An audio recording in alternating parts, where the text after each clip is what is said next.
সর্বশেষ সময়গুলোতে এই নারীদের প্রতি সহিংসতা নির্যাতন যেভাবে বৃদ্ধি পেয়েছে এবং সারা দেশে ধর্ষণ সহ যে ধরনের নারীদের প্রতি সহিংসতা বৃদ্ধি পেয়েছে, আমরা সত্যিকার অর্থে ক্ষুব্ধ, আমরা ব্যথিত।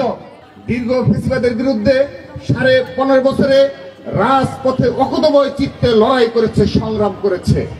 আমি তাদের সেই দিনের যে ত্যাগ স্বীকার করেছে, অত্যাচার নির্যাতন সহ্য করেছে, মামলা হামলা শিকার হয়েছে, তাদের সবাইকে আজকের এই আন্তর্জাতিক নারী দিবসে আমি তাদের সেই অবদানকে কৃতজ্ঞভাবে স্মরণ করছি। ছাত্রদল তাদের অবদানকে কৃতজ্ঞভাবে স্মরণ রাখবে।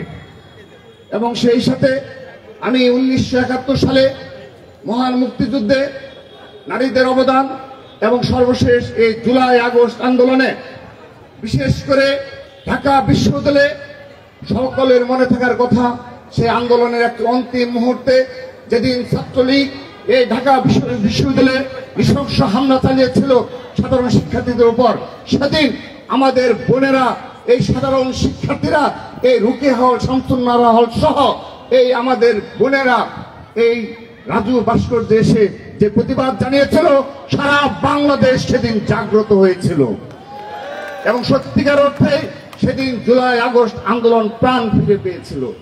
আমরা তাদের ধন্যবাদ জানাচ্ছি। এই আন্তর্জাতিক নারী দিবস উপলক্ষে তাদের উদ্দেশ্যে বলতে চাই, এবং আমাদের স্থায়ী কমিটির অন্যতম সদস্য সেলিম আপা বলে গিয়েছেন, তাদের সেই ধরনের রাজপথে অবদান, রাজপথে অবস্থান, যখনই বাংলাদেশে কোনো অপরাধ সংঘটিত হবে তাদের সম্মিলিতভাবে সেই প্রয়াস। জুলাই আগস্টে যেভাবে নারীরা রাজপথে ছিল, নারীদের অধিকার আদায়ও ঠিক সেভাবে রাজপথে থাকবে, আমি সেই প্রত্যাশা ব্যক্ত করছি।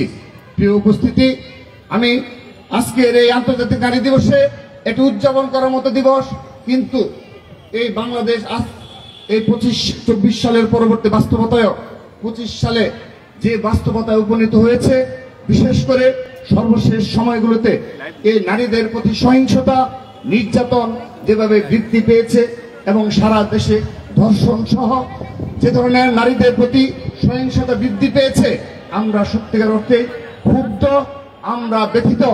এবং সর্বশেষ এই মাগুরায় যে 8 বছর বয়সী যে শিশুকে অমানবিক পর্যায়ে ধর্ষণ করা হয়েছে, আমরা আমাদের হৃদয়ে রক্তক্ষরণ হয়েছে। আমরা শুধু স্পষ্টভাবে বলতে চাই, দৃষ্টান্তমূলক শাস্তি নিশ্চিত করতে হবে। শুধু নিশ্চিত করলেই শেষ হবে না, বাংলাদেশে আর কখনো এই ধরনের জন্য কোনো অপরাধ কোথাও সংঘটিত না হয়, সেই ব্যবস্থা, সেই আইন অবশ্যই জাতীয় সংসদে পাশ করতে হবে। আমি আজকের এই অনুষ্ঠান থেকে একটি কথা বলতে চাই, যখনই কোনো নারী নির্যাতনের সহিংসতার ভিডিও সোশ্যাল মিডিয়ার ভাইরাল হয় কিংবা আমাদের সম্মুখে আসে, তখন আমরা সবাই সোচ্চার হই এবং প্রতিবাদ জানাই। কিন্তু আপনারা লক্ষ্য করে দেখেন, যদি এই মাগুরার ঘটনাটি যদি সোশ্যাল মিডিয়ায় না আসতো, এক্ষেত্রে আমাদের দলীয় যুব দলের, আমি কৃতজ্ঞ স্বীকার করছি, যুব দলের একজন নেতার নেতৃত্বে তার অবদান রয়েছে, সহ বিএনপি নেতৃবৃন্দ এখানে অবদান রেখেছে, তাৎক্ষণিকভাবে ব্যবস্থা করেছে। এটা সারা বাংলাদেশ এর প্রতি নিন্দা জানিয়েছে, ধিক্কার জানিয়েছে এবং বিচারের দাবিতে সোচ্চার হয়েছে।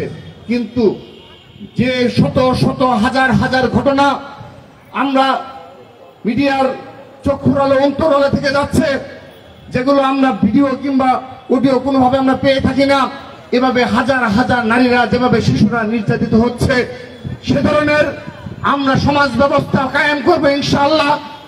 শহীদ আমাদের জনাব তারেক রহমানের নেতৃত্বে আমরা ছাত্রদল আমরা নিশ্চয়তা দিতে পারি, আজকের এই অনুষ্ঠানে শুধু নয়, আগামীতেও এই আন্তর্জাতিক নারী দিবস উপলক্ষে নয়, শুধুমাত্র নারীদের জন্য ছাত্রদল পৃথক পৃথক কর্মসূচি পালন করবে।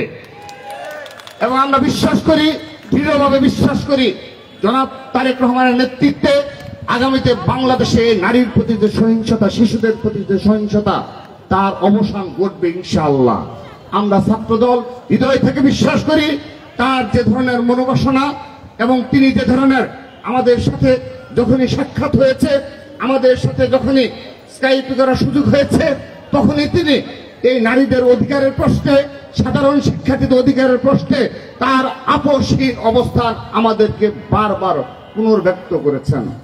আমরা বিশ্বাস করি আগামীতে সাধারণ জনগণের ভোটে বিএনপি ক্ষমতায় আসতে পারে, আমরা আরেকজন রাষ্ট্রনায়ক পেতে যাচ্ছি, যার নেতৃত্বে আমরা সাম্য ভিত্তিক ও মানবিক বাংলাদেশ বিনির্মাণ করতে পারবো ইনশাআল্লাহ। এবং আজকের এই অনুষ্ঠানের বিশেষভাবে আমরা কৃতজ্ঞতা জ্ঞাপন করছি বাংলাদেশের প্রথম নারী প্রধানমন্ত্রী, যিনি শুধুমাত্র শহীদ রাষ্ট্রপতি জিয়াউর রহমান বীর উত্তমের সহধর্মিণী হিসেবেই অবদান রাখেননি, যিনি তার নিজ মহিমায় আপন শক্তিতে উদ্ভাসিত হয়ে বাংলাদেশের রাজনীতিতে উজ্জ্বল নক্ষত্র হিসেবে আবির্ভূত হয়েছিলেন।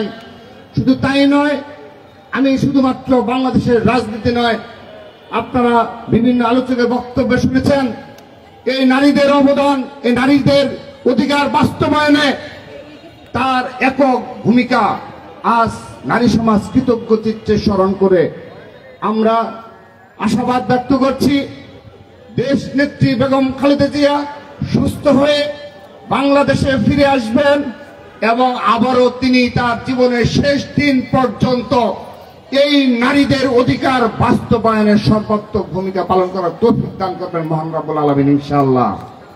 সেই প্রত্যাশা রেখে আপনাদের সবাইকে, বিশেষ করে আমি আমাদের সাংবাদিক ভাইদের বলছি, সবাইকে রোজার পবিত্র রমজানেও আপনারা কষ্ট করে এই রোদের মাঝেও আমাদের এই কর্মসূচি সফল বাস্তবায়নের ভূমিকা পালন করেছেন। এখানে ঢাকা বিশ্ববিদ্যালয়ের নিয়ম রয়েছে, টিএসসির এই মাঠ ব্যবহারের ক্ষেত্রে কিছু নিয়ম রয়েছে, সে কারণে আমরা সামিয়ানা আয়োজন করতে পারিনি, দুঃখ প্রকাশ করছি। আপনাদের এই ভূমিকার জন্য কৃতজ্ঞতা প্রকাশ করে বিদায় নিচ্ছি। বাংলাদেশ জিন্দাবাদ, বাংলাদেশ জাতীয়তাবাদী ছাত্রদল জিন্দাবাদ। শহীদ